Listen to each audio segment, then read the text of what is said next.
29 de abril, como siempre para todo el equipo de Noticiero Hechos, es un gusto llevarle las noticias más destacadas. Usted se va a enterar en las próximas 2 horas lo que ha ocurrido tanto a nivel nacional como a nivel internacional, así que desde ya, gracias por la preferencia. Raúl, buenas tardes. Célida, buenas tardes. También buenas tardes, amigos televidentes. Llegamos a la mitad de la semana. Gracias por informarse con Noticiero Hechos. Vamos a 2 horas de información. Tenemos hechos nacionales e internacionales. Ya los equipos de Noticiero Hechos están desplegados a nivel nacional para llevarnos las informaciones de las últimas horas. A continuación, un adelanto. Artribión, aplicado, frotado, untado, Artribión es el recomendado. Artribión, un producto calidad bioquímica. Presenta. 11 funcionarios de gobierno fueron llamados por un juzgado de vigilancia penitenciaria para explicar las medidas decretadas en centros penales tras el repunte de homicidios. Le tenemos los detalles. 3 mujeres fueron asesinadas en las últimas horas. Según las autoridades, 2 de ellas fueron atacadas por sus compañeros de vida. En 5 días se reportan al menos 85 crímenes. Se detectaron 32 nuevos casos de COVID-19, todos por contagio local. La cifra se elevó a 377 personas infectadas. De estas, 9 fallecieron. Se prorrogó el cordón sanitario en el centro de la capital para contener el contagio de COVID-19. Tendrá vigencia hasta el 5 de mayo. San Salvador es el municipio que reporta mayor número de casos. El COVID-19 sigue expandiéndose en el mundo. Hay 3.157.000 infectados y más de 219.000 personas fallecidas. Solo Estados Unidos ya sobrepasó el 1.000.000 de casos. Artribión, aplicado, frotado, untado, Artribión es el recomendado. Artribión, un producto calidad bioquímica. Presentó. Ya nuestros equipos están listos para informarnos de los hechos de las últimas horas. La periodista Marcela Rivera nos estará contando cómo niños y jóvenes con diversas enfermedades están tratando de cuidarse del coronavirus para no complicar sus padecimientos y arriesgar su vida. También vemos en pantalla al periodista Julio Guevara, quien se encuentra en el municipio de Talnique, donde un grupo de jóvenes desarrolló un método para comunicarse con sus familias en medio de esta pandemia. También surge así la creatividad. Y bueno, también nos estaremos enlazando con Luis Alberto López, que está precisamente en el centro judicial, y vamos a hacer este enlace en vivo precisamente porque vamos a conocer la información relacionada a la audiencia especial que está realizando el juez de vigilancia penitenciaria, que ha citado a varios funcionarios para conocer las medidas en los centros penales tras el repunte de homicidios. Te escuchamos. Luis, buenas tardes. Así es, muy buenas tardes. Informarles que esta mañana el juez de vigilancia penitenciaria de San Vicente instaló una audiencia especial de receptación de pruebas en relación a las medidas que ha tomado últimamente la Dirección de Centros Penales, el gobierno central, para tomar medidas restrictivas en los últimos días en varios centros penitenciarios del país, especialmente en el de máxima seguridad en Zacatecoluca. Entre los llamados o los participantes están algunos virtuales y otros de manera presencial. En la representación de la Fiscalía General, de la Dirección de Centros Penales, también delegados de la Procuraduría de Derechos Humanos y Procuraduría General, entre otros. Vamos a escuchar parte de las declaraciones que previa a la audiencia dieron algunos de estos funcionarios y también durante el inicio de la audiencia. Tener claro que nuestra participación es ser garante de legalidad, de acuerdo a lo que establece el 193 de la Constitución, ¿verdad? Aparte de eso, dentro de las directrices y funciones que le competen a Fiscalía, es la representación de las víctimas de la sociedad y del Estado. Pues estoy casi seguro que es una población que ha estado bastante bien protegida y obviamente aislada del resto de la población y por tanto el riesgo ha sido menor, ¿verdad? Pero es una información que pudiera cambiar, pero en estos momentos no tengo datos precisos hoy. Sí. En ese sentido, recomendar también que se tome en cuenta la posición del señor procurador en tanto a que se retomen las acciones necesarias para evitar que se vuelva una práctica sistemática por el contexto de declaratoria de emergencia en el que actualmente nos encontramos. ¿Por qué razón? Porque precisamente hay aspectos que pueden llegarse a tocar en esta audiencia que pueden en determinado momento entrar en conflicto con el tema de seguridad nacional y temas de interés público también. Bien, también el juez ha decretado la reserva total a petición de la representación de la Dirección General de Centros Penales, debido a que se podría fugar o malinterpretar información que se manejaría dentro de esta audiencia. Se espera que termine, dentro de los próximos minutos esta audiencia especial, y la resolución la estaría dando posteriormente el juez de Vigilancia Penitenciaria de San Vicente. Este reporte se lo estaremos ampliando en nuestro noticiero de la noche. Muy buenas tardes. Muy buenas tardes para ti, Luis, y muchas gracias por compartirnos la información. Y seguimos hablando de este tema porque el secretario jurídico de la presidencia, Conan Castro, se refirió a esta audiencia especial que instaló el Juzgado de Vigilancia Penitenciaria de San Vicente para que el Gabinete de Seguridad explique las medidas que se han tomado en las cárceles por el aumento de asesinatos de los últimos días. El funcionario dijo que se está trabajando en temas de salud, por ejemplo, de la vida y la seguridad de la población en estas medidas. No es que le afecte directamente al gobierno, le afecta directamente a la población. O sea, nosotros estamos estableciendo medidas de seguridad. Es importante determinar el cruce, por ejemplo, de pandillas que se dio en los centros penales. Tiene una visión de bajar el nivel de delincuencia, el nivel de asesinatos que estamos teniendo en una oleada que nace el sábado, pero gracias a Dios viene a la baja. Hemos trabajado en un plan intensivo que lo trabajó directamente el presidente con el Gabinete de Seguridad, y es el que está activado. Respecto al citatorio, pues creo que es oportuno y enhorabuena, pues deberán asistir. Esto de alguna manera, por ejemplo, al ministro de Salud le complica, al ministro de Defensa, y le complica porque estamos trabajando fuertemente en una postura de apoyo al tema seguridad, al tema salud. Y en las últimas horas, al menos 3 mujeres fueron asesinadas en el país. En Mexicanos perdió la vida de manera violenta Susan Regalado, de 35 años de edad.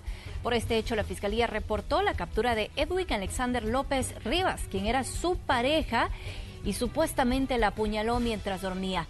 Mientras que en San Miguel, las autoridades reportaron el asesinato de María de Jesús Coreas, de 49 años. Y Carolina López falleció de manera violenta en Estanzuelas, Usulután. De los últimos 2 crímenes no se reportan capturas. Y seguimos hablando de los hechos de violencia que lamentablemente se han reportado en las últimas horas.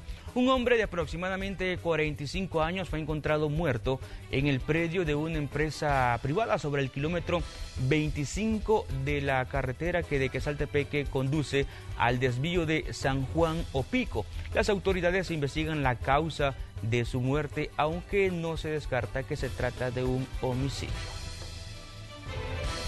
De investigación, porque es una persona que se encontró realmente aquí por los mismos encargados de seguridad de aquí, pero no tenemos mayor dato.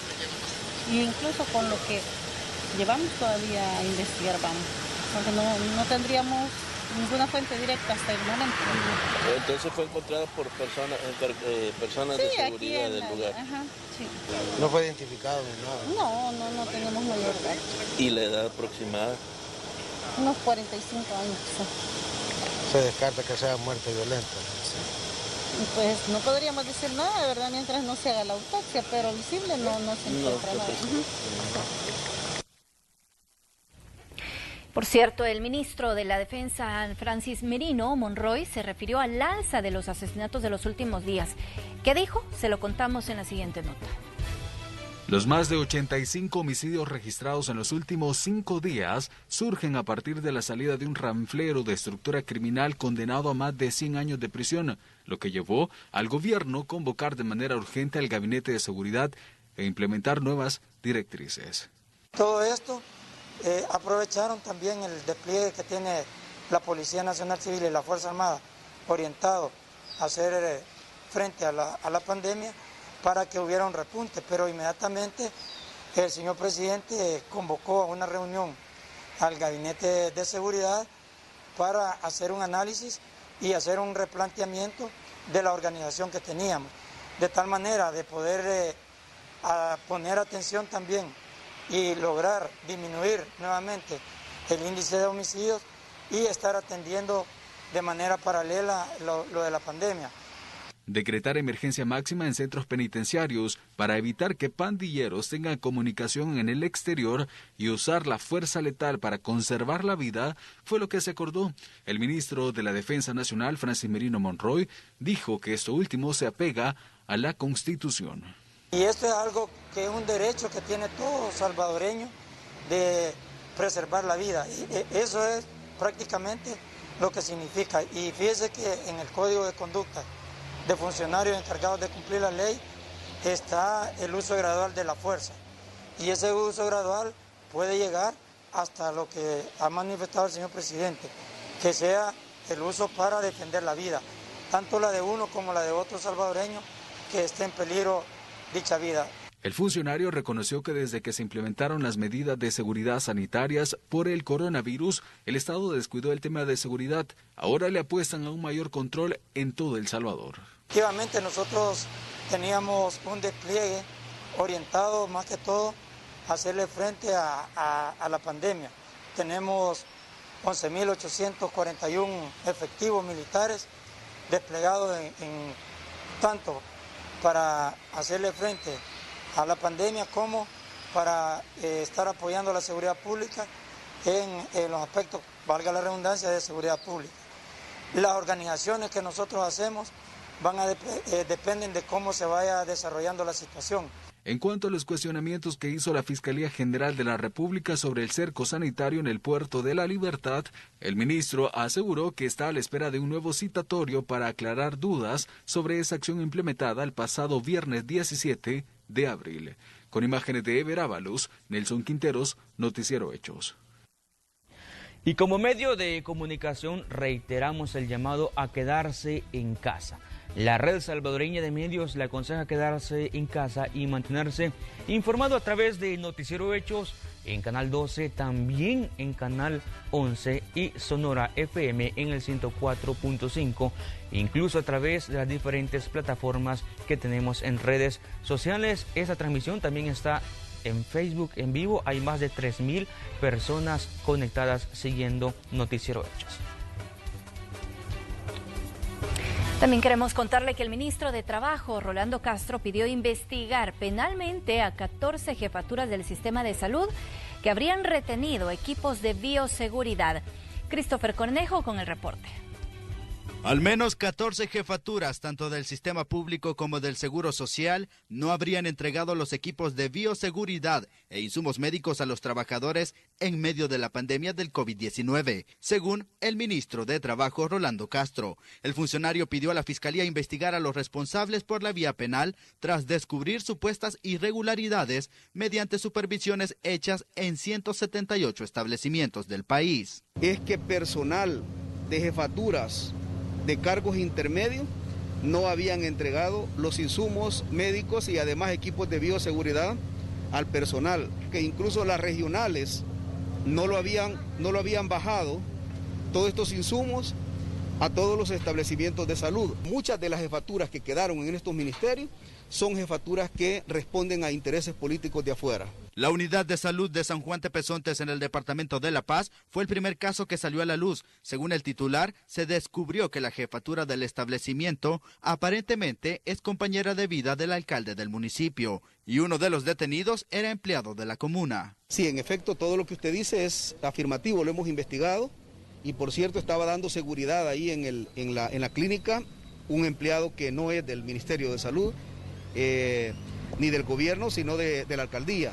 Todo esto hemos venido a pedir un proceso de investigación que la Fiscalía tiene que deducir responsabilidades. Al cometer estos actos se habrían violentado artículos del Código Penal e incluso se habría puesto en riesgo la vida de los empleados de salud, denuncia la institución. Que los artículos 241E y el 17 número 1, 260, 64, 65 del Código penal que prácticamente ha violentado incluso las normas de seguridad, de salud e higiene ocupacional, y fundamentalmente ha sido atentatorio con la vida de los mismos trabajadores del sector salud. Mientras inician las investigaciones penales, el ministerio continuará con los procesos para separar de los cargos a los involucrados. Con imágenes de Ever Ábalos, Christopher Cornejo, Noticiero Hechos.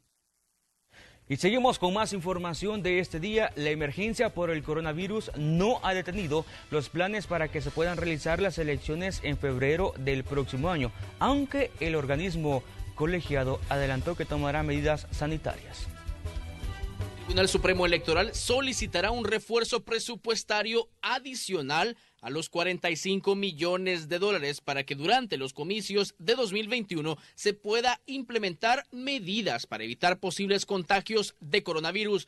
El colegiado tiene previsto que se realice un distanciamiento social e incluir paquetes para desinfección. Guillermo Wellman asegura que no se puede atrasar un evento electoral. Por el momento no se ha pensado en el cambio en la fecha de las elecciones.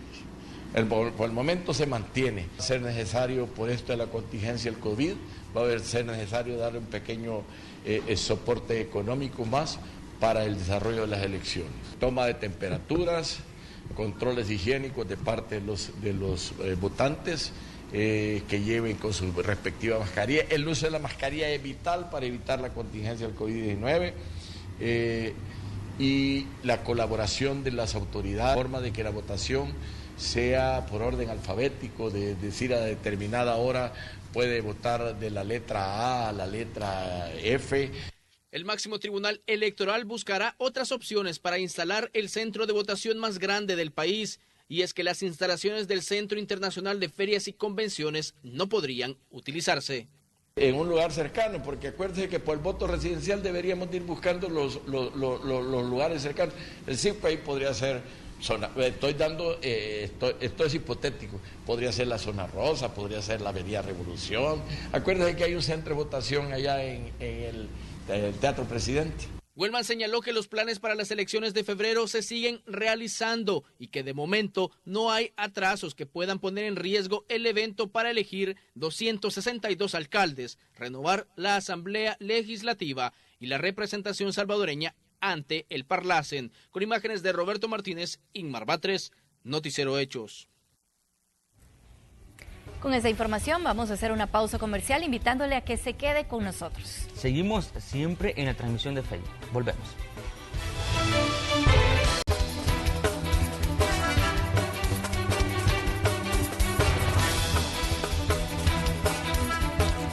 Gracias por continuar en sintonía en Noticiero Hechos. Vamos ahora a actualizar los casos de COVID-19 en El Salvador. Vamos a ver el sitio oficial que ha puesto a disposición el gobierno. A esta hora de la tarde se contabilizan 377 casos confirmados en el país. Les vamos a actualizar qué es lo último que se ha subido a esta página, y es que el presidente de la República detalló que en las últimas horas se realizaron 1.229 pruebas, de las cuales 1.197 resultaron negativas y 32 positivas. Vamos a hablar ahora de las positivas, en qué lugares fueron localizadas de acuerdo a la información oficial. 5 San Salvador, 4 Ilopango y 1 en San Martín, de igual manera 1 en Ciudad Delgado, Mexicanos, Panchimalco, Soyapango, Ayutuxtepeque, 1 en cada municipio, 2 en Cojutepeque, 1 en El Carmen, igual manera en Santa Cruz, Michapa, en San Sebastián Salitrillo, en Santa Ana, también en El Congo, en Metapán, en Santa Ana, en Nueva Concepción, Chalatenango, en Arcatao, en Metalillo, Sonsonate y en Nahuizalco, en Santa Tecla, en San Juan Opico, en Yayantique, en Yoloaiquín y en San Miguel. Todos esos lugares que les acabo de mencionar, un caso cada uno se ha detectado en las últimas horas. Ahora, muy importante destacar lo que reiteran las autoridades, y es que ahora los casos son comunitarios, es decir, son casos locales. Ya no estamos hablando de casos importados, y de ahí también ese llamado a permanecer en casa, a tratar de acatar las medidas, evitar lo más que se pueda salir y evitar así el contagio de COVID-19.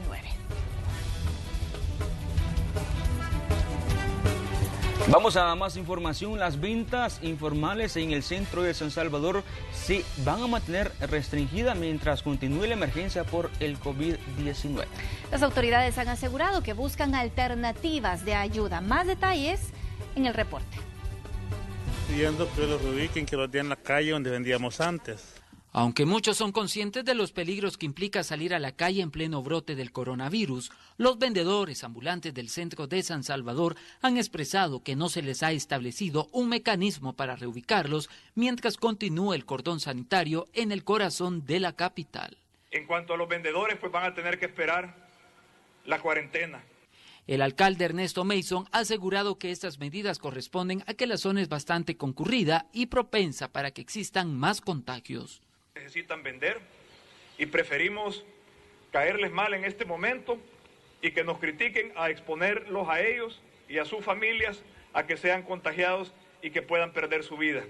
Entonces nos van a tener que tener paciencia hasta que el gobierno central disponga levantar la cuarentena, pues vamos a empezar a trabajar desde ya de manera ordenada, en conjunto con las diferentes organizaciones de vendedores, en conjunto con los diferentes empresarios, pequeños, microempresarios, medianos empresarios, grandes empresarios, en conjunto con la ciudadanía, para establecer un plan de reapertura económica de la ciudad.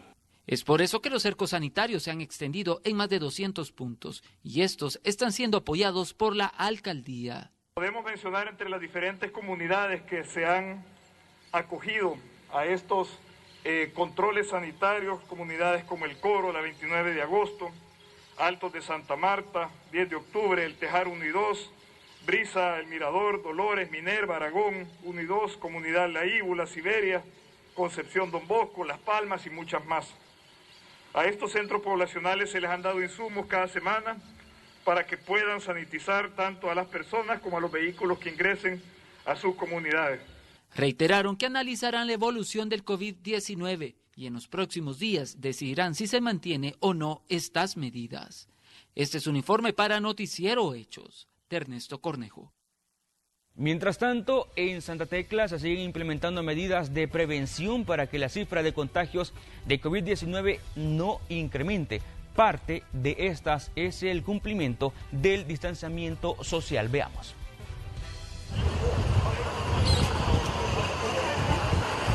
Estas son algunas de las medidas que se han incluido en la entrada principal del mercado municipal de Santa Tecla. El objetivo es asegurar que la población guarde el distanciamiento social recomendado para evitar más contagios de COVID-19. Una medida que los pobladores consideran necesaria. Sí, está magnífico, magnífico. Mire yo la edad que tengo y bendito sea Dios, pues. ¿Está sana? Aquí estoy. Está bien porque es un bienestar para todos. Sí. El flujo de personas en esta zona es considerable. Las autoridades de la alcaldía municipal se aseguran que las personas que ingresen al mercado no presenten síntomas virales. Son medidas sofisticadas. Lo principal es el distanciamiento social, es la principal herramienta para romper la cadena de transmisión. Todos sabemos que este distanciamiento social permite que las personas no vayan a ser contagiados por otra porque no es tan cercana, ya que el virus, la molécula del virus es bastante pesada y cae al suelo rápido. Quien ingresa al mercado, además, tiene que pasar por un proceso de desinfección. Y se están utilizando para que la gente atraviese por ahí, que la gente que pasa con bultos, para lograr una desinfección. Por su parte, los comerciantes dicen que con estas acciones se sienten más seguros, pues han sido testigos de aglomeraciones en días anteriores. Nosotros también tenemos necesidad de vender, ¿verdad? Y eso está muy bien, está excelente. Lo único que a veces no entra mucho la gente porque quedan muy retiradas las entradas y las salidas, ¿verdad?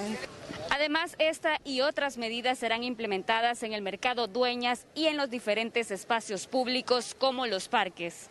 Este es un informe de Carla Goches para Noticiero Hechos. Y el país está buscando cómo prevenir la propagación del coronavirus. Las alcaldías implementan medidas dentro de sus municipios, aunque, de acuerdo a los especialistas, no necesariamente estas medidas son efectivas. Varias alcaldías han implementado este tipo de mecanismos al momento que vehículos ingresan a los municipios, también a los que llegan a pie o entran a los mercados, pero de acuerdo a especialistas no son efectivos. Hiciera su efecto verdadero, entre 5 a 10 minutos el tiempo que debe permanecer la persona ahí para que el hipoclorito de sodio, por ejemplo, haga su efecto. Pero obviamente estar 5 o 10 minutos ahí, la probabilidad de contacto también o que vaya a desarrollar efectos secundarios es mucho mayor. El tiempo de contacto que uno tiene en esas duchas, porque pasa rápido, es insuficiente para que la solución que utilizan para desinfectar haga su efecto. ¿Pero qué opinan los jefes municipales al respecto? Santa Tecla fue una de las primeras alcaldías en implementar estas medidas. Como le dije que el arco va a lograr que te desinfecte completamente, eso no es. Estamos usando concentraciones adecuadas, pero no es que solamente eso se utilice. ¿Pero qué alternativas propone Solano para que las comunas sigan implementando medidas sanitarias? Son mejores medidas y que han demostrado ser científicamente efectivas y que, por ejemplo, anden desinfectando la superficie del suelo, por ejemplo, de los mercados, o que pongan a las entradas de los mercados una toalla o algo ahí impregnado de este tipo de soluciones. Algunos alcaldes, pese a que instalaron arcos sanitarios, también toman acciones con la comunidad. Son medidas que se complementan definitivamente. Las medidas por sí solas no funcionan en su totalidad, pero cuando las medidas se complementan yo creo de que también algo ayuda. Pues nosotros como directivos hemos tomado a bien el pedirle la colaboración a todos los vecinos, en el cual se está implementando el ponerle las alfombras a las entradas con lejía y detergente, y de parte de la directiva también, sobre todo, ¿verdad?, colaborando. La Corporación de Municipalidades de la República de El Salvador pidió asesoría de médicos infectólogos como Solano para poder tomar decisiones que puedan de verdad prevenir la propagación del COVID-19. Con imágenes de Roberto Martínez, Inmar Batres, Noticiero Hechos. Vamos a cambiar de información y le presentamos el siguiente caso. Ante la emergencia por el coronavirus, decenas de comunidades rurales han tenido que ingeniárselas para estar comunicados con los suyos. Precisamente en Tamanique, municipio de La Libertad, el periodista Julio Guevara se encuentra con un grupo de jóvenes que desarrolló un método fuera de lo común. Julio, buenas tardes, cuéntanos. Buenas tardes, compañeros y amigos televidentes, así es, me encuentro en una zona rural de Tamanique, La Libertad. Quiero presentarles a este grupo de jóvenes que ingeniosamente logran señal de internet. Si usted me pregunta, mire, ¿y qué están haciendo? En este momento le explico. El joven en pantalla alando una especie de cáñamo. Y arriba, si usted se fija, en esa bolsita color rojo va un teléfono celular que se convierte prácticamente en un módem para que los jóvenes que se quedan acá reciban señal de internet en sus teléfonos. Buenas tardes, cuénteme ¿qué lo llevó a ingeniarse este método? Buenas tardes, sí, fíjese que nos tocó pues ingeniárselas, pues con una idea de unos amigos, y hicimos esta vara para poder obtener señal de internet por medio de Wi-Fi, pues para estar responsable con los estudios que hacemos para mandar las tareas que los profesores nos mandan. Pues hoy en día las clases nada más las están mandando por línea y hay que estar conectados a través del internet para poder ser responsable con los estudios. Perfecto. Y lo que pasa, amigos televidentes y compañeros, es que acá estamos en una zona recóndita. Entonces, no hay señal de internet. Y estos jóvenes tenían que hacer las tareas. la población tenía que estar y tiene que estar informada ante la emergencia que se vive. Fue así como a un joven se le ocurrió colocar estas varas que miden aproximadamente lo mínimo 10 metros de altura. Entonces ahora en toda la comunidad estas varas prácticamente están en vivienda por vivienda. Ni modo, joven, así les ha tocado y les ha funcionado. Sí, fíjense que yo soy de primer año de bachillerato. Los estudios ahí casi son solo por medio de internet y como recibimos informática, todo eso solo es a medio de internet y se los hace bien costoso para subir esto porque cuando pega el sol no lo podemos subir porque se calientan los teléfonos y solo lo podemos poner en la mañana y en la noche. Por eso se los hace bien crítico para la señal.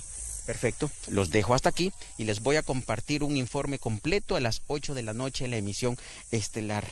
Así está sacando el ingenio el salvadoreño luchador. Mire, esto es en Tamanique, La Libertad, en una zona rural. A las 8 de la noche, todos los detalles. ¡Feliz tarde!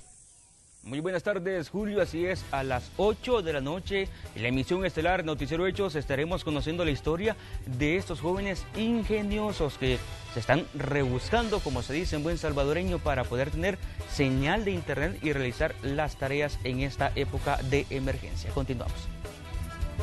Ahora queremos contarle que la Fundación MAPFRE de España, comprometida con el bienestar social, entregó para que den respuesta a las necesidades de los grupos que están trabajando en primera línea ante la emergencia del COVID-19 en el territorio salvadoreño. Se hizo un donativo económico. Utilizado recursos extraordinarios para proteger mejor a la población frente a este virus, ayudar a los colectivos más desfavorecidos y contribuir a la salida de esta crisis con el menor impacto posible. La disposición incondicional que han tenido, no con nosotros, sino con el país, y con lo que necesita la gente y con lo que son las prioridades, y ser obviamente bastante fuertes en decir, tengo este abanico de cosas en las que podemos contar. Como gobierno nosotros estamos sumamente agradecidos con ustedes. Del primer día no han parado los contactos, han estado en toda la disposición absoluta. Y como medio de comunicación le reiteramos el llamado a quedarse en casa. La red salvadoreña de medios le aconseja quedarse en casa y mantenerse informado a través de Noticiero Hechos de Canal 12 y también en Canal 11, porque somos transmisión simultánea en esta época de emergencia, y también en Sonora FM en el 104.5.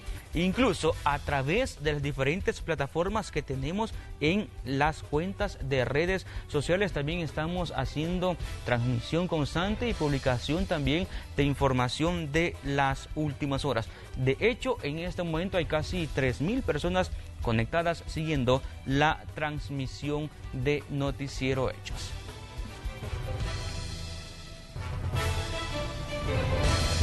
Nuevamente vamos a hacer una pausa comercial, pero la invitación para que usted se quede con nosotros. Ya regresamos.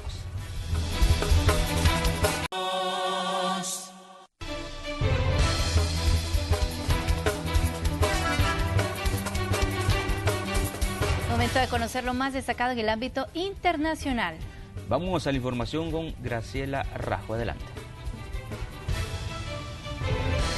Buenas tardes, un placer estar de nueva cuenta con todos ustedes. Es momento de actualizar, como siempre, la información internacional. Vamos a iniciar esta vez nuestro recorrido en la zona norte del continente americano, específicamente en México, con el periodista Eduardo Quiterio, que nos cuenta acerca de las cifras de COVID-19 en su país. Adelante, Eduardo. Informarles que lamentablemente ya suman 1.562 personas fallecidas por este virus. En acumulado son alrededor de 16.572 casos positivos de coronavirus, de los cuales al menos 5.563 están como casos activos, que todavía siguen siendo atendidos por parte de la Secretaría de Salud del gobierno mexicano. Informarles que estos son datos que todos los días se está dando a conocer la Secretaría de Salud del gobierno mexicano, pero además esta mañana el presidente presidente de la República, Andrés Manuel López Obrador, señaló que se están haciendo diferentes acciones para contener justamente estos contagios e incluso anunció que en el caso de la infraestructura hospitalaria se está contemplando que México pueda fabricar hasta 700 ventiladores a más tardar finales de este mes de mayo para poder ser distribuidos en los hospitales donde se están atendiendo casos de coronavirus. Es la información que está hasta este momento en México. Yo me despido, soy Eduardo Quiterio, saludos a toda la red de noticias de Albavisión. Gracias, Eduardo, por la información. Ahora nos vamos a ir al país vecino de los Estados Unidos porque el presidente Donald Trump está considerando exigir que los pasajeros de vuelos internacionales se sometan a controles de temperatura y pruebas del virus al entrar al país para ayudar a frenar la propagación del COVID-19. El mandatario añadió que no se ha determinado aún si los test los realizaría el gobierno federal o las aerolíneas. Dijo que tal vez sea una combinación de ambos. Las declaraciones del mandatario se producen durante un evento sobre un programa de préstamos orientado a ayudar a las pequeñas empresas a sobrellevar la pandemia, el programa de protección de salarios. Y vamos con buenas noticias porque las acciones abrieron al alza en los Estados Unidos y en el mundo. Esto tras conocerse un alentador pero preliminar posible tratamiento para COVID-19. El S&P subió un 1.9% en las primeras operaciones y las acciones en Europa también aumentaron. Esto según un reciente informe de Gilead Sciences. La noticia llegó a los mercados en el mismo tiempo en el que el gobierno de Estados Unidos informó que la economía de la nación se contrajo a una tasa anual del 4.8 en los primeros 3 meses del año, el peor resultado desde la crisis financiera de 2008. Ahora nos vamos a ir hasta Sudamérica. Les comento que los presos de la cárcel más hacinada de Perú protestaron recientemente, esto en búsqueda de mejor atención médica para todos aquellos que tengan el COVID-19. Los presos de la cárcel más hacinada de Perú protestaron el martes en busca de mejor atención médica para los enfermos con el nuevo coronavirus, luego que en la víspera un motín en una prisión cercana dejó 9 reos muertos a tiros.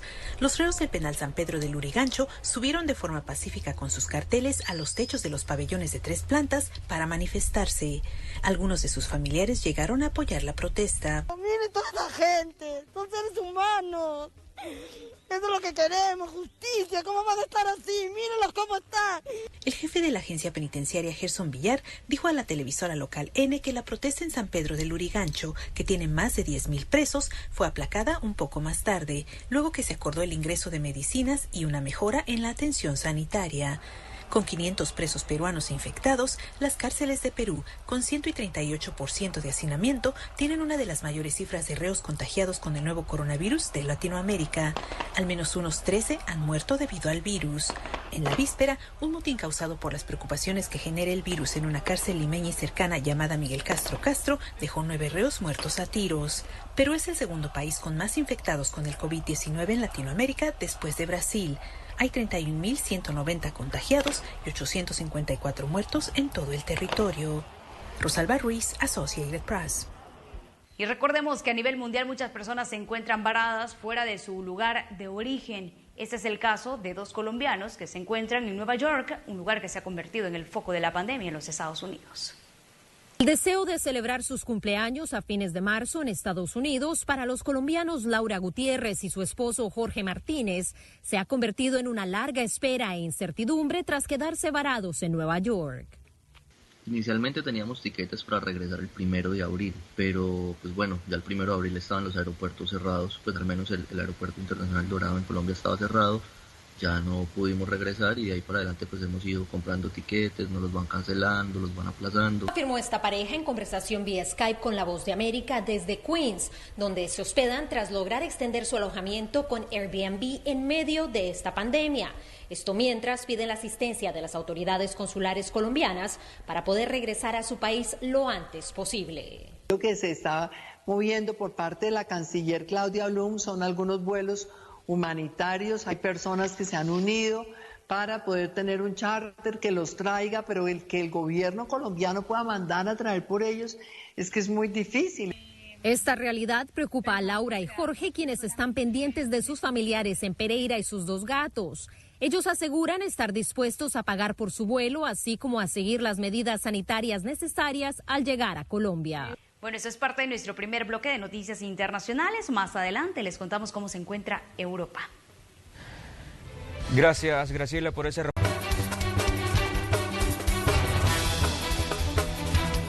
Gracias por continuar en sintonía en Noticiero Hechos. Vamos a más información. La Comisión Ad Hoc para una Reforma Integral de las Pensiones recibió al rector de la UCA, quien realizó algunos aportes a esta discusión sobre este tema, entre los que se encuentran, por ejemplo, equiparar la edad de jubilación entre hombres y mujeres. Veamos. Volver a un sistema de reparto y generar condiciones para que el sistema de pensiones sea sostenible es lo planteado por el rector de la universidad, José Simeón Cañas. El académico propone que se analice el aumento del techo de cotización, elevar la tasa de rentabilidad de los fondos a un 6%, así como equiparar la edad de jubilación entre hombres y mujeres, aumentando la edad de retiro hasta los 65 años. Este sistema, tal como está, es un sistema que de ninguna manera puede otorgar una pensión suficiente, una pensión que permita una vida digna, que una rentabilidad del 4 o 4,5% nunca va a dar la posibilidad de una buena pensión, sino que hay que aumentar esta rentabilidad al menos al 6%. Propuse también dos aspectos importantes. Uno es equiparar la edad de jubilación entre hombres y mujeres y aumentar esa edad de jubilación a los 65 años. En la mesa legislativa también se planteó el análisis de la propuesta del diputado Francis Habla para que las personas que ya cumplieron la edad de jubilación y realizaron un autopréstamo de sus cotizaciones se les regrese los saldos de la cuenta individual de ahorro. Mi propuesta es que los que han prestado dinero se les regrese el saldo porque ya cumplieron con la edad. Y entonces dicen que quieren convocar al equipo técnico, lo único que hay que hacer es modificar 2 artículos y que el jueves lo pasemos por plenaria para que toda la gente que prestó dinero se le devuelva la otra semana su pisto, que ya cumplió el término para que se le devuelva. El acuerdo es que el equipo técnico revisa, hace las consultas, examina las posibilidades para ver eso y si hay condiciones pues habrá que convocar de nuevo a la comisión en el caso que hubiese una oportunidad para el próximo jueves. En cuanto a las iniciativas que buscan el reintegro de un porcentaje de las cotizaciones a las personas afectadas por la emergencia a causa del coronavirus, continuarán en análisis. Tatiana Funes, Noticiero Hechos. Gracias por continuar informándose con nosotros. En el estudio nos acompaña Conan Castro, secretario jurídico de la Presidencia, con quien vamos a conversar de diferentes temas, entre estos las acciones contra la pandemia y el aumento de crímenes también que se han reportado en los últimos días, lamentablemente, en el territorio salvadoreño. Bienvenido y gracias por acompañarnos. Buenas tardes, muchas gracias por invitarme también a este espacio. Secretario, bienvenido. Entrando en materia. Es amplio el tema del COVID-19 y los temas y las aristas que se están abordando en el país, pero mañana hay sesión en la Asamblea Legislativa y plenaria y el gobierno, a finalizar la semana anterior, presentó un paquete de propuestas económicas para ayudar, entre tantos puntos, a los empleados, medianas y pequeñas empresas. Sin embargo, no tuvo los votos de los diputados para poder ingresar ya a todo el proceso de manera oficial y que se hubiese discutido por lo menos esta semana en la Comisión de Hacienda. No hubo ese acuerdo. ¿Esperan ustedes que mañana esas propuestas económicas ya se le dé el aval por la urgencia también del tema económico en el país y los impactos del COVID-19? Y también se espera el respaldo de los diputados. Lo que pasó es de que la semana pasada nosotros hicimos la presentación de 4 iniciativas de ley que contemplaban de alguna manera el desarrollo para paliar el problema económico que estamos viviendo. El problema económico es ya las empresas, los empresarios, el micro, el mediano, la empresa en general. Aún el comerciante individual ahorita está sufriendo el problema porque no está vendiendo, no tiene ingresos, tiene empleados y como lo mencioné en la mañana, nosotros cuando uno tiene sus empleados se vuelve parte de una familia y es parte de respaldarlos. Es un trabajo que duró más o menos 3 semanas de trabajo, llegar a acuerdos específicos con la empresa privada, específicamente con ANEP, y al final se logró un acuerdo en el que pretendíamos paliar este momento. ¿Por qué repito este momento? Porque es importante que se dé respuesta a lo que estamos viviendo ahorita. El COVID-19, si bien es una emergencia de salud, está afectando directamente al bolsillo de los salvadoreños, al bolsillo de los empleados. Entonces creemos que era necesario instalar o presentar estas iniciativas que dieran una respuesta. Es una lástima que fueron presentadas en tiempo, llegaron al Pleno Legislativo y sin embargo no quisieron conocerlo. El único que se conoció fue el vencimiento para el 30 de junio de lo que es el pago de la renta, del IVA y el pago de renta IVA. Y solo entró a comisión, entendemos que ya tiene en estos momentos acuerdos positivos y va a pasar el pleno del día de mañana, pero es triste porque estamos todavía esperando hasta mañana jueves, cuando la economía está parada ahorita, cuando la problemática está sufriéndose ahorita, que estemos esperando hasta que haya plenaria para que puedan resolver y tomarse de la medida de mandarlo primeramente a comisión y hasta entonces empezarlo a conocer. Estamos muy a destiempo, las medidas son para ahorita, la necesidad es de ahorita. Entonces, de parte del Ejecutivo, pues estamos presionando, estamos tratando de buscar las maneras en tener acuerdos de que pueda pasar esto y podamos soslayar de alguna manera esta problemática económica que están sufriendo las personas. ¿Y cuáles son las principales iniciativas? Muy importante que lo conozcamos porque, como usted decía, esta es una situación que está afectando económicamente a miles de salvadoreños y sabemos que esta es una situación que no se da solo en el país, sino que esto es a nivel global. Pero acá en El Salvador, ¿en qué medidas han pensado que se pueden implementar a corto plazo para tratar de solventar esta situación? Dentro de los acuerdos que se tomaron, se presentó una iniciativa que era de protección al trabajo o de protección al empleo, que específicamente lo que genera un subsidio para todos aquellos empleados que estén ya sea inscritos dentro del Seguro Social o aquellas empresas que si no están inscritas por el tamaño de la empresa, porque sea una microempresa, pero que tiene empleados, pero sí está reportando renta, entonces puedan presentar sus declaraciones de renta. ¿A dónde? A Bandesal, el Banco de Desarrollo de El Salvador. Bandesal va a manejar ese subsidio, tienen que presentar esa documentación para poder obtener ese subsidio. Este subsidio es del 50% de los salarios de los empleados, hasta un tope. Cada empresa el máximo podrá ser hasta de $45,000. También hay un máximo en esa 50% del salario, porque para empleados que ganan arriba de $1,000 se dará hasta un subsidio de $500. Entonces esa es una de las maneras. Además también dentro de ese paquete se encontraba pues créditos de interés del 3% para la productividad y también créditos de capital. Entonces se pretende de alguna manera pues ahorita apoyar esta situación que está viviendo los empleados y el empresario. ¿La empresa privada lo veía como factible o como sostenible esta medida, teniendo en consideración que, bueno, ya el Ministerio de Trabajo reportaba una buena cantidad de despidos que se han registrado en los últimos días? Y pregunto, ¿qué tan fácil es decirle a una empresa: sostenga a sus empleados, sígales pagando, hay que seguir reportando al Seguro Social, a las AFP, cuando han dejado de operar y de percibir ingresos? Sí, realmente estamos en una emergencia.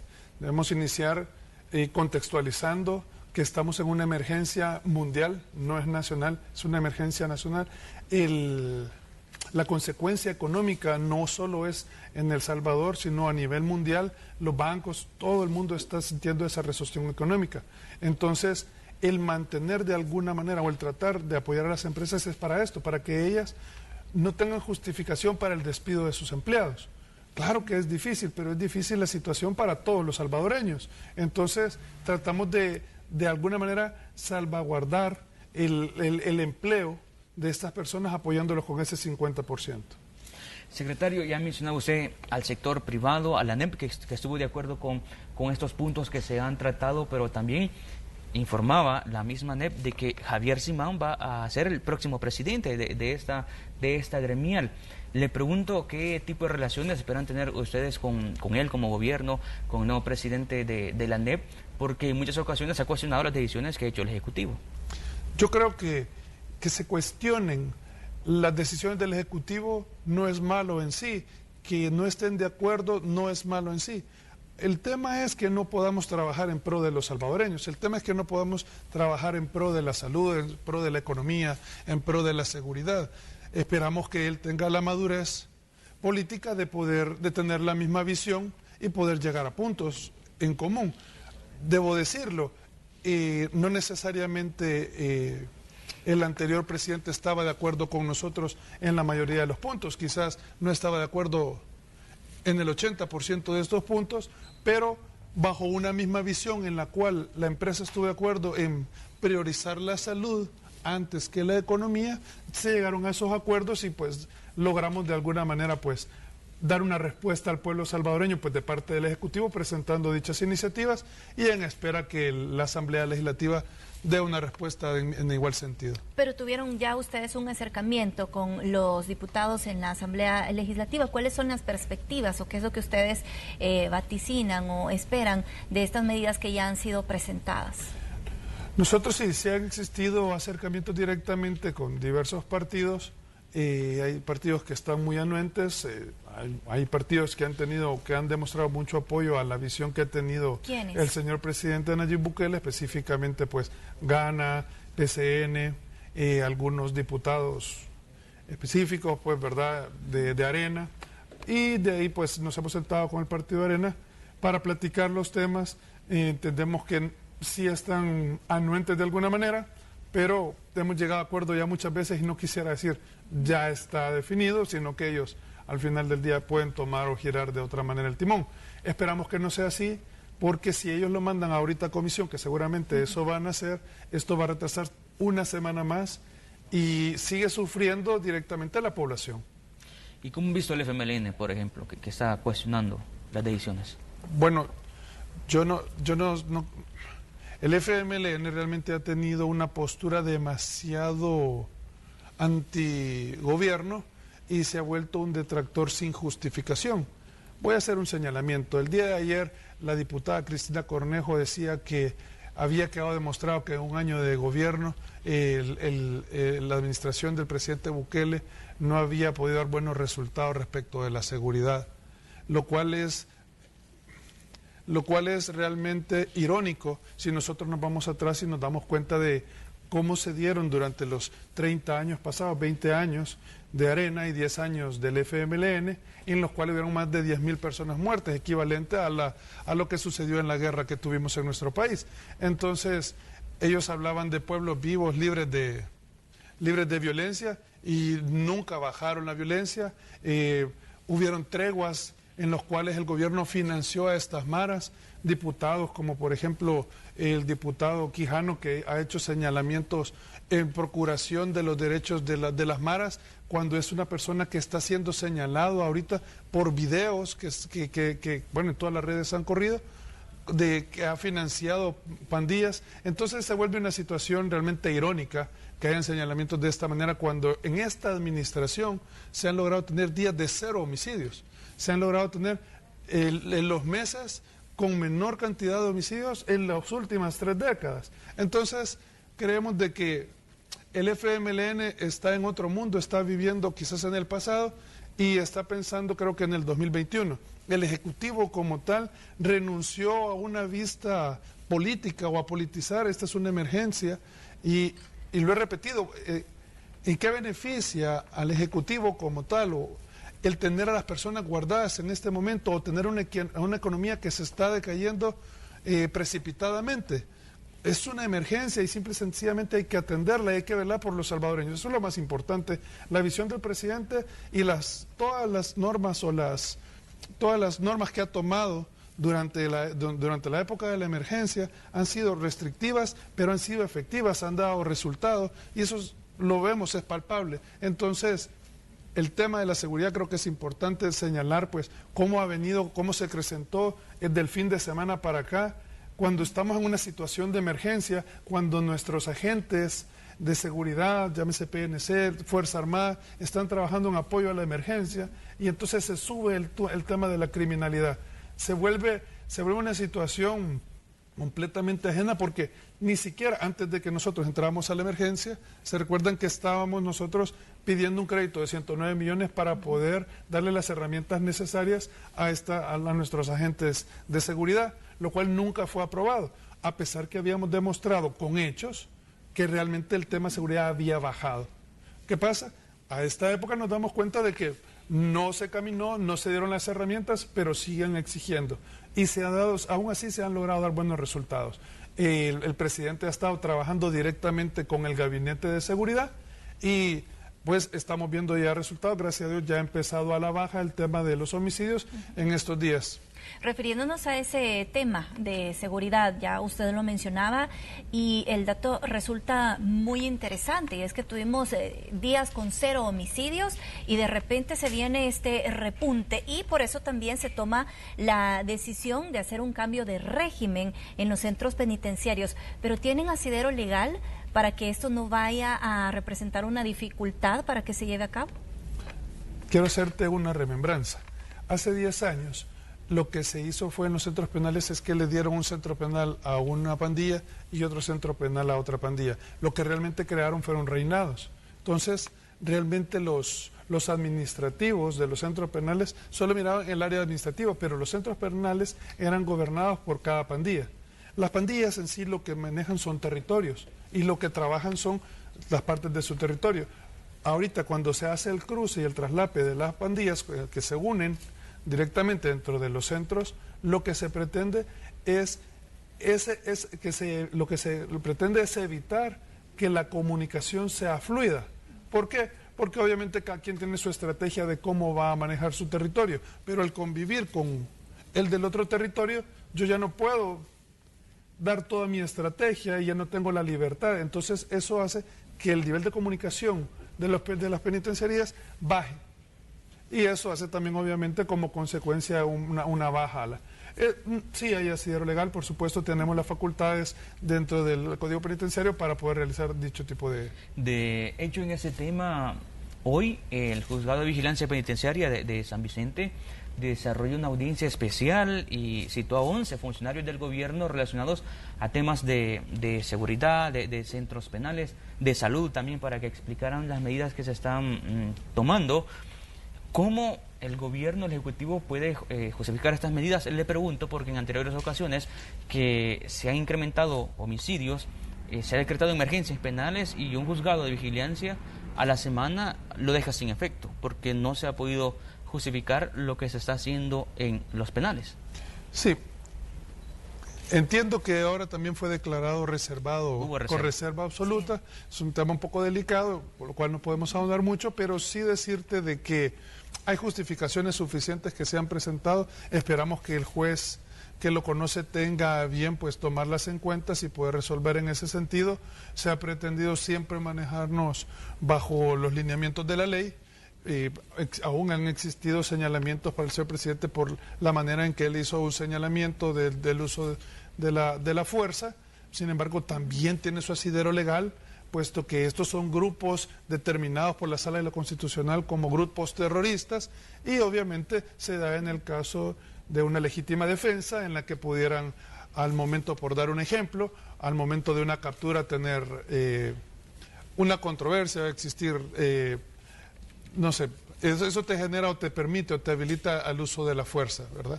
Hay voces también de ONGs en particular que manifiestan su preocupación por la vulneración a derechos que podría existir con este tipo de regímenes. ¿Cuál es la respuesta que le darían ustedes como gobierno y, bueno, como autoridades que han tenido que tomar este tipo de decisiones y recurrir a este tipo de medidas? Incluso el Procurador de Derechos Humanos ha manifestado, y lo cito lo que dijo el Procurador, que no porque sea popular podría estar haciendo este tipo de cosas, en referencia al presidente de la República. Vamos. El presidente de la República se ha caracterizado por ser un hombre de tomar decisiones. Y las situaciones en nuestro país son de emergencia. El tema seguridad es un tema de emergencia. Las emergencias se caracterizan porque no te dan tiempo, sino que tenés que tomar decisiones rápidas, tenés que ser efectivo y tenés que... Hay situaciones en las que nos podemos equivocar y otras en las que podemos acertar. Hasta este momento, pues, gracias a Dios, han habido más aciertos que desaciertos.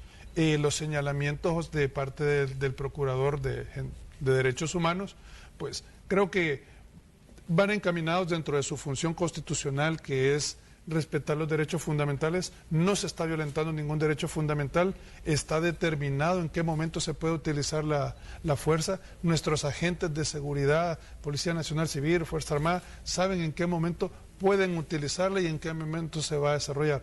Ahora, muchas veces no estamos de acuerdo del vocabulario que utilice el señor presidente, pero es determinante. Y yo creo que es necesario ser determinante o tomar medidas determinantes cuando estamos frente a un problema de seguridad tan grande como el que vivimos o una emergencia de salud como en el que vivimos. Es necesario tomar medidas de esta manera.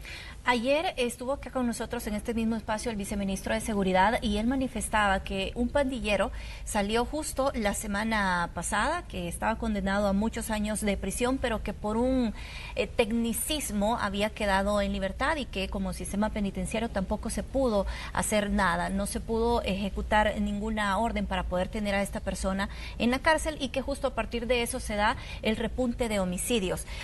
¿Se sigue dando este tipo de tecnicismos? Es la pregunta, y saber si ustedes han tenido algún acercamiento con el sistema de justicia también para que este tipo de situaciones no siga pasando.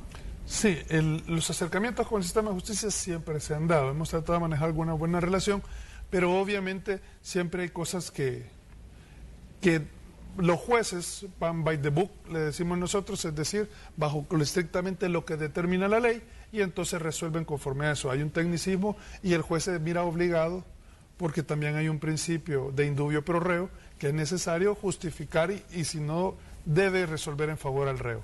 Esta situación se da, liberan a la persona. Esta persona estamos seguros que iban con indicaciones de parte del penal, según averiguaciones que se han hecho, y obviamente por ahí inicia el repunte. Pero se ha tratado en la mejor de la medida, pues, tratar de resolver los casos y evitar estas situaciones. Secretario, siempre en los temas de los últimos días, incluso ayer se publicaba el decreto número 21 de la cuarentena domiciliaria. ¿Cómo ven ustedes el cumplimiento de la población a esta cuarentena? Le pregunto porque en ocasiones hay días que se observa bastantes personas en las calles y la cuarentena sigue hasta el 16 de mayo de acuerdo al último decreto. Sí, realmente es un decreto ejecutivo que es el número 21. Este viene a sustituir el decreto número 19 que establecía de parte del Ministerio de Salud el periodo que iba a durar la cuarentena domiciliar y las medidas que se iban a tomar preventivas para el desarrollo de esta cuarentena. Es una lástima que la gente no tenga la conciencia de que hay que priorizar la salud antes que la necesidad económica, si bien nos afecta directamente el bolsillo y lo entendemos, pero estamos cuidando no solo su salud, sino la de su familia y posiblemente la de toda la población en general. Entonces, es necesario mandar este mensaje y decirle a la población quédese en su casa, porque aunque suene repetitivo, es una necesidad. El presidente ayer me decía de que estábamos en un repunte, estábamos en una quincena muy decisiva, estamos con 377 casos. Porque ha ido incrementando la curva. La curva ha ido incrementando, sin embargo... Locales. Y contagios locales. Ya. Ese es el punto más importante. Los contagios locales es lo que nos genera mucha preocupación, porque ya tienes casos en un pueblo, como decirte, por ejemplo, en Carasucia, y entonces cómo llegó hasta allá, aunque Carasucia realmente es un pueblo aledaño, pero pongamos otro pueblo. Y esta situación hace que genere una preocupación, porque si ya es local y no sabemos cómo llegó la conexión hasta ahí o por dónde vino, eso significa de que se puede desbordar directamente la curva y tirarse para arriba. Entonces es importante que la gente haga conciencia, se mantenga directamente en su casa y guarde las medidas. Nosotros estamos haciendo un gran esfuerzo para poder paliar el tema seguridad utilizando los agentes y también el tema del cumplimiento de esta cuarentena. ¿Qué se necesita a su juicio para aplanar la curva? Porque como ya lo mencionaba, pues los datos indican que ha ido incrementando el número de casos. Preocupa que ya se trata de contagios locales, es decir, ya no estamos hablando de casos importados, ya el virus se esparció a nivel nacional, pero bien lo mencionaba Raúl, nosotros que tenemos que salir a trabajar todos los días nos damos cuenta de cómo vemos cada vez más vehículos en la calle, cada vez más personas caminando, incluso personas caminando sin mascarillas, sin las medidas de protección. ¿Qué hay que hacer a su juicio para poder aplanar ya definitivamente la curva? Porque de alguna manera el país se tiene que seguir sosteniendo económicamente y en algún momento habrá que eliminar esta medida de mantenernos en casa y regresar en la medida de lo posible a lo que antes llamábamos normalidad. Es una situación bien complicada, realmente no lo digo yo, lo han dicho muchísimas personas. Creo que nuestra manera de ver el mundo va a cambiar muchísimo y eso de regresar a la normalidad, todos quisiéramos que dentro de 15 días pues el virus se fuera y fue una mala experiencia y gracias a Dios todo sigue dentro de la normalidad. Eso realmente no es algo que vaya a pasar. El virus no necesariamente se va a ir y desapareció. Estamos obviamente, cada día que pasa ganamos tiempo para que el virus se vaya perdiendo su intensidad, para que se cree una vacuna y podamos tener acceso a esa vacuna o un tratamiento, cualquier tipo de esas cosas. Pero ahorita lo único que necesitamos en esta quincena es que la gente se guarde más que nada y que cumpla con todos los lineamientos. Es decir, cubrirse la boca es una obligación, andar siempre uno con su mascarilla es súper importante porque cuidamos a las demás personas. Los protocolos antes de entrar a nuestras viviendas, es importante dejar la ropa afuera, no entrar con los zapatos contaminados, lavar esa ropa aparte y bañarnos, no tener contacto con nada ni con nadie. Es importante mantener higiene, lavarse las manos seguido. Todos esos alineamientos que se vienen dando son súper importantes. Ahorita, con tanto tema local, se puede desbordar e irse para arriba la curva completamente, y eso lo que va a generar es que pasemos más tiempo encerrados. También es esa es la realidad. El otro decreto, secretario, que es el de emergencia, que ese es legislativo. Se espera de que mañana también los diputados le puedan dar prórroga por 15 días más. Estaría llegando también hasta el 16 de mayo. Entendemos que la comisión política ya dio un dictamen favorable, entonces mañana entra al Pleno y creeremos que va a ser votada a favor y vamos a tener pues obviamente también una ley de emergencia vigente, lo cual es importante para poder darle dinamismo a esta emergencia. Nosotros tenemos una gran comunidad de salvadoreños que nos acompañan a través de las plataformas digitales, siempre están pendientes de Noticiero Hechos y muchos siguen preguntando que qué va a pasar con la gente que no ha podido regresar al país, si cuando regresen van a tener que cumplir siempre con este proceso de cuarentena, que si se sigue llevando a cabo este procedimiento tal cual inició desde el momento en el que se cerró el aeropuerto internacional. Incluso hay personas que están esperando porque dicen, no, yo voy a regresar al país hasta que esto pase, como si cuando regresaran ya no tuvieran que pasar por esta cuarentena y ya no tuvieran que ser dirigidos a un centro de resguardo. ¿Qué es lo que va a ocurrir? Me imagino que ya se tiene un plan también para todas las personas que en algún momento van a empezar a regresar. Sí, nosotros como Secretaría Jurídica hemos creado una comisión donde está involucrado obviamente Cancillería, Dirección de Migración, está CEPA, el presidente de CEPA, está Turismo, que es quien mira los centros de cuarentena, Ministro de Salud. Entonces, estamos en una serie de titulares que desarrollamos ese plan. Lo que estamos haciendo es echarlo a andar. El plan se presenta, entiendo que el día de mañana, a la sala de lo constitucional, quien lo había requerido, pero el plan ya viene siendo trabajado. Hay un diagnóstico macro que se ha venido trabajando. El diagnóstico significa censar a todas las personas que están fuera del país en calidad de estancados, digámoslo así, porque tenían su boleto comprado de regreso para la fecha que se cerró, es decir, entre el 17 de marzo y esta fecha, que ellos ya tenían su boleto para regresar. Y con base a eso se ha hecho una clasificación de la vulnerabilidad de estas personas en cuanto a si es una persona enferma, si es una persona mayor, si recibe tratamiento especial, si está embarazada, si tiene niños en el país, si ellos están fuera del país, si es una persona con discapacidad. Entonces toda esa clasificación la conlleva el plan. Pero eso es una parte nada más del diagnóstico. Fuera de eso, entonces entramos y nos da mucha problemática las aerolíneas con las cuales nos juntamos, nos reunimos, platicamos con ellos y les pedimos que cumplan con su obligación de los pasajes de estas personas que ya lo pagaron. Es decir, ellos ya hay una relación contractual, ya existe una obligación en la cual yo debo traer a la persona porque ya me pagó el pasaje.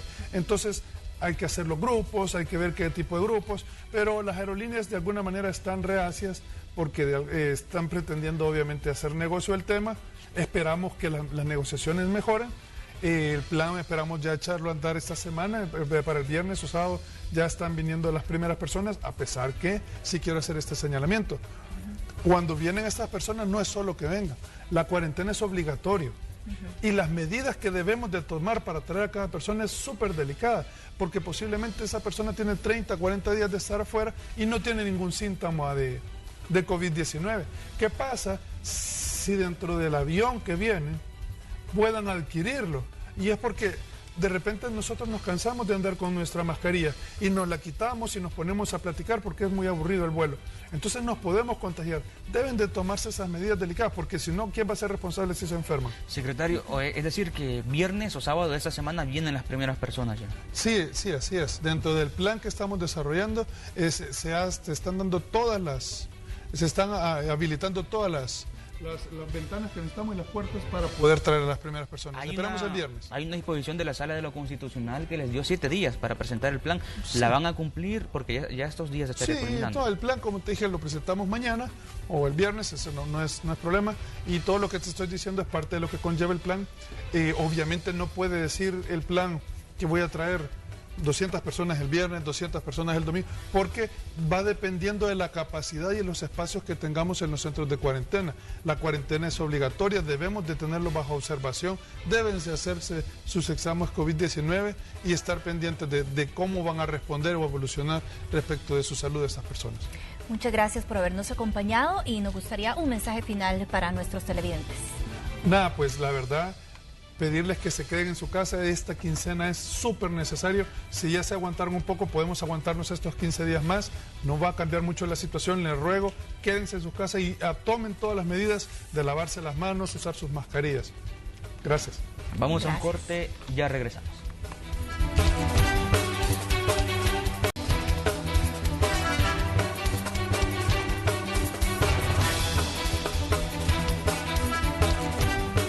Gracias por continuar informándose con nosotros. Más de 900 elementos del Cuerpo de Agentes Metropolitanos se vieron beneficiados con la entrega de caretas de protección. Esto pues para evitar un posible contagio de COVID-19. De estos protectores se suma a otros insumos que hemos estado dando no solo a los agentes del Cuerpo de Agentes Metropolitanos, sino a otros colaboradores de la alcaldía que anda en el territorio, toda la gente de la Dirección de Desechos Sólidos, todo el trabajador de campo de las diferentes sedes distritales, el área de promoción para la salud, que andan en el territorio, que andan exponiéndose, que andan combatiendo. Pues nos va a ayudar a protegernos mucho más y agradecemos pues a la administración, al señor alcalde, a su consejo, ¿verdad?, por interesarse pues en proporcionarnos todas las herramientas que nos ayuden a prevenir. Sabemos que no dudamos que estamos expuestos, pero que con las medidas preventivas pues podemos evitar, ¿verdad?, y prevenir pues que podamos adquirir cualquier contagio de COVID.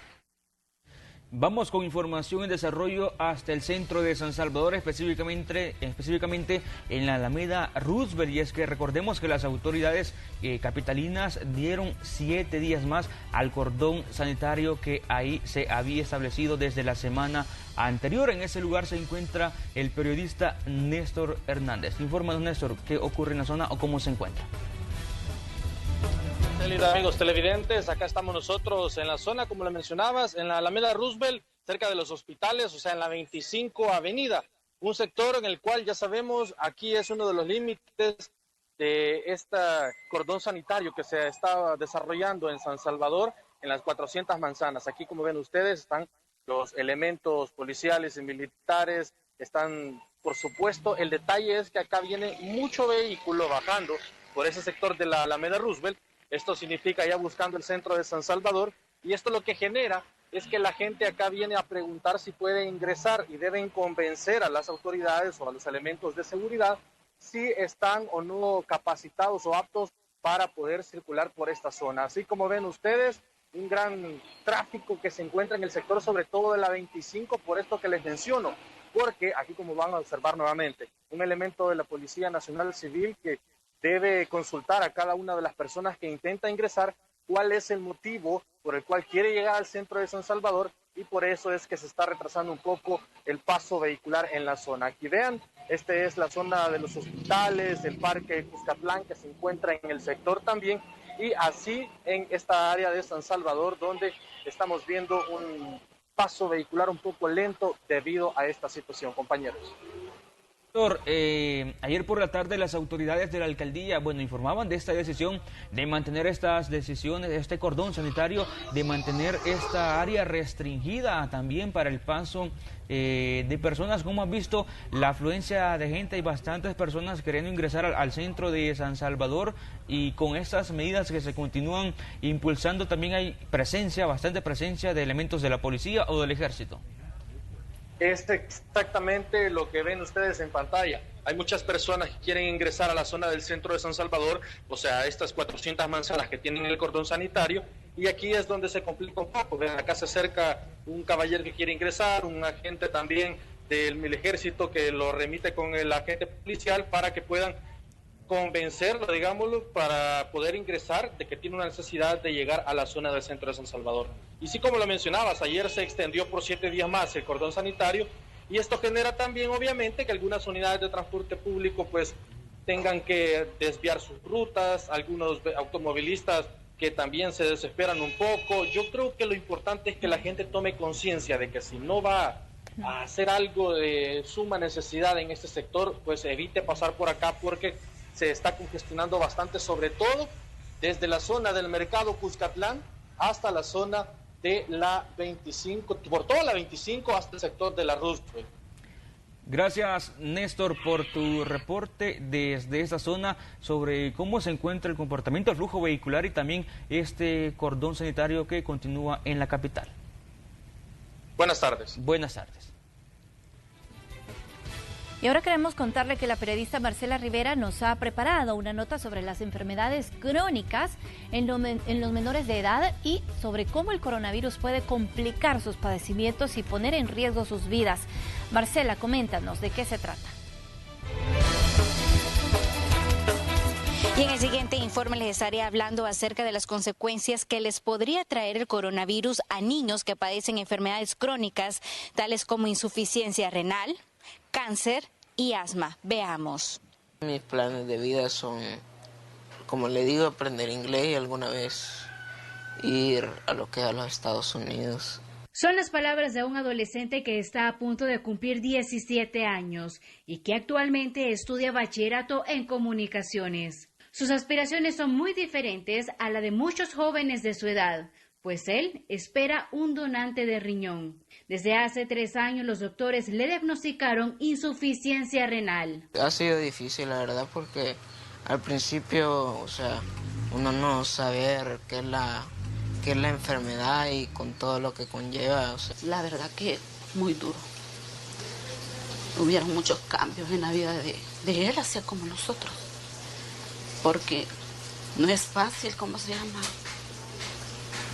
ver a un niño que tiene mucho futuro por delante. Ver quiere hacer muchas cosas que ahora no puede. Según la Organización Mundial de la Salud, la enfermedad renal crónica afecta al 10% de la población global y resaltan que es un padecimiento progresivo que no tiene cura. Es acá donde la problemática se vuelve aún más preocupante. Es bien difícil para nosotros como madres verlos a ellos así. Y así como estoy yo aquí, hay muchas madres más que sufren de ver a sus hijos así. El ver que le digan a uno que esta enfermedad, la verdad, no tiene cura. Es cuando nosotros nos ponemos en manos de Dios y sabemos que es el único que puede cambiar esta situación. Según el presidente de la Asociación de Pediatría, la insuficiencia renal es cada vez más común en menores de edad. La exposición a productos alterados y la contaminación son detonantes de estas enfermedades, incluyendo el cáncer. En El Salvador, cada año la Fundación Ayúdame a Vivir recibe 200 nuevos casos. Los niños que padecen estas enfermedades, también con padecimientos del corazón y malformación pulmonar, tienen mayores probabilidades a que se les complique el coronavirus. Las enfermedades crónicas o las enfermedades debilitantes en los niños los puedan poner en un peor riesgo. Lo que ahorita se ha sabido, y por lo menos lo que se ha visto, es que en los niños con enfermedades del corazón, cáncer y de los riñones, sí tienen cierto riesgo de complicarse la enfermedad. A esta lista de enfermedades crónicas en niños se suma el asma. Se estima que el 6% la padecen y en gran parte es provocada por la contaminación y la exposición al humo del cigarrillo. Sin embargo, los efectos del coronavirus en ellos pueden presentarse de diferentes formas. Pueden tener varias formas de presentarse, ¿verdad? Desde los chicos que no van a tener una enfermedad más que un catarro, con sus exacerbaciones de broncoespasmo, hasta los niños que pueden llegar a tener una neumonía seria, dependiendo cuál sea el tipo de condición asmática que ellos tengan, ¿verdad? Porque no todos los asmáticos son iguales. Si bien es cierto que los niños no están exentos a adquirir la enfermedad, a nivel mundial se registran pocos casos en menores y la mayoría con síntomas leves. Con imágenes e informe de Marcela Rivera. Y este es un dato muy importante que usted debe tomar en cuenta, que existe un porcentaje mínimo de niños que contraen el coronavirus, pero también es importante que los niños se alimenten saludablemente para crear defensas. Definitivamente. Muchas gracias, Marcela, por compartirnos la información. Hoy en Negocios Hechos, Jennifer Flores nos presenta el trabajo de una empresa farmacéutica que ofrece variedad de medicamentos en sus 40 sucursales en todo el país. Es importante también destacar que es la primera en implementar un proceso de saneamiento en servicio a domicilio. Veamos más a continuación. Hablamos de Farmacias La Vida, una empresa 100% salvadoreña y familiar, que nació con la misión de trabajar y satisfacer la necesidad de los clientes y que a la fecha les ha permitido crecer a nivel nacional, logrando una expansión de 40 sucursales. Ha logrado llegar al mercado y de una forma tranquila, de una forma bien dominado con nuestro mercado, es decir, conocemos nuestros clientes.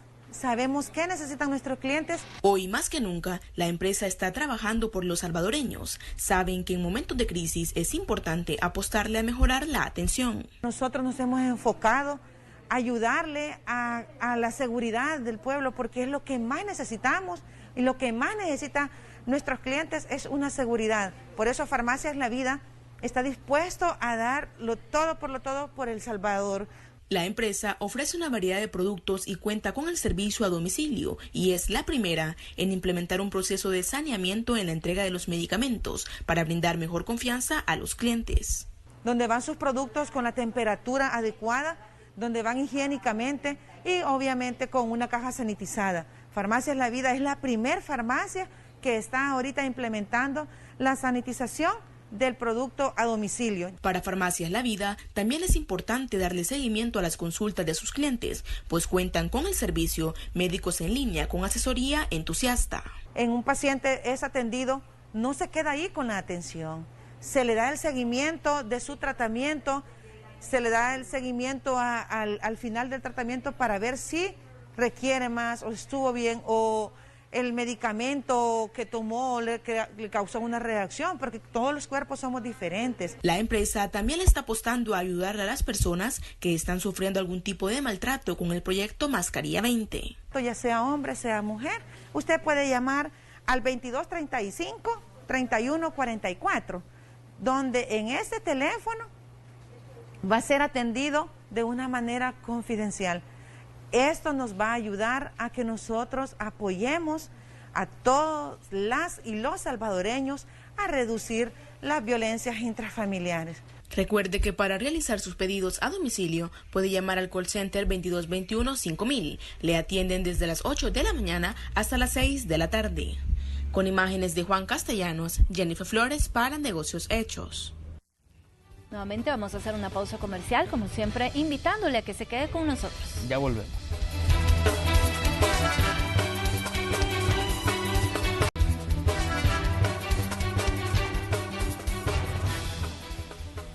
Gracias por continuar en sintonía de Noticiero Hechos de la Tarde. Les comento que hay un lugar en el mundo donde todavía no se registran casos de COVID-19. Estamos hablando de la Antártida. Ahí practicarán el distanciamiento social. ¿La vida ha cambiado? Estas solo son algunas de las interrogantes que respondió el jefe de la base Esperanza del confinamiento más austral del mundo. No tenemos ningún caso, considerando la alerta temprana que nos brindaron por parte del Ministerio de Defensa y las medidas adoptadas de mínimo contacto con los turistas que han desembarcado aquí en Base Esperanza. No nos vimos en ningún momento forzados a realizar ningún tipo de aislamiento social ni de distanciamiento. Aquí la vida en la Base Esperanza sigue normal, gracias a Dios. Los chicos van a la escuela, realizan sus actividades diarias en la escuela sin ningún tipo de problema. Y ahora nos vamos a ir hasta Rusia, donde continúan también las acciones para evitar la propagación del COVID-19. Y es que la morada dorada del templo del Buda Shakyamuni, ubicado en Elista, Rusia, fue desinfectado en las últimas horas. Hasta el momento, este país ha registrado más de 99.000 casos de SARS-CoV-2 y 972 muertes. El presidente ruso Vladimir Putin extendió el cierre económico parcial de la nación hasta el próximo 11 de mayo, diciendo que el brote aún no ha alcanzado su punto máximo. Y vamos a ir con más información. En medio de esta pandemia también se dan buenas noticias, porque el recién recuperado primer ministro británico Boris Johnson ahora ya es padre. Días especiales para Boris Johnson. El primer ministro británico, que estuvo hospitalizado este mes por la pandemia de coronavirus, vio nacer el miércoles a su hijo. El niño llegó al mundo antes de lo esperado, pero goza de buena salud, al igual que su madre, Carrie Simons, de 32 años. La prometida de Johnson también tuvo la enfermedad en las últimas semanas de su embarazo, aunque se recuperó en casa. Separado de su segunda esposa, con quien tuvo 4 hijos, el primer ministro anunció públicamente su nueva relación a principios de 2019, antes de convertirse en líder del Partido Conservador y primer ministro. Y el Papa Francisco también habló acerca de la unión que debe existir en Europa y en el mundo en este momento de pandemia. El Papa Francisco dijo el miércoles que estaba orando por la unidad en Europa y por la Unión Europea en medio de la pandemia de coronavirus, al hablar ante una audiencia de unos pocos sacerdotes y monjas en la misa de la mañana en su residencia en el Vaticano. El Papa también señaló que era el día santo de Caterina de Siena, la santa patrona de Europa. El Papa ha llevado a cabo todos sus eventos dentro del Vaticano y ha transmitido sus sermones en línea a medida que la pandemia continúa extendiéndose por todo el mundo. El Vaticano confirmó que 10 personas han sido infectadas con el nuevo coronavirus en el estado de la Ciudad Independiente. Tenemos más noticias en el siguiente resumen.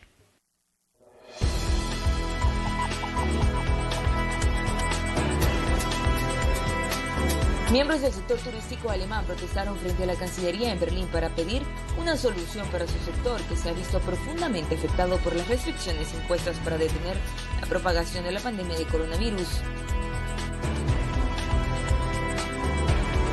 Al menos 3 personas murieron y otras 15 resultaron heridas en un ataque suicida que tuvo como objetivo una reunión de contratistas fuera del centro de entrenamiento de las fuerzas especiales afganas en Kabul, según un oficial de seguridad.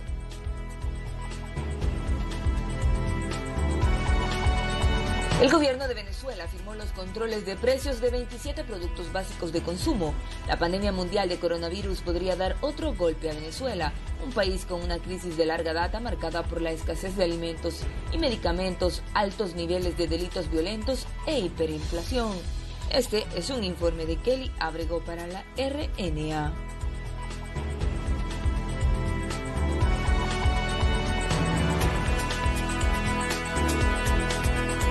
Finalizamos así las noticias internacionales. Un placer haberles informado. Muchas gracias, Graciela, por ese reporte internacional.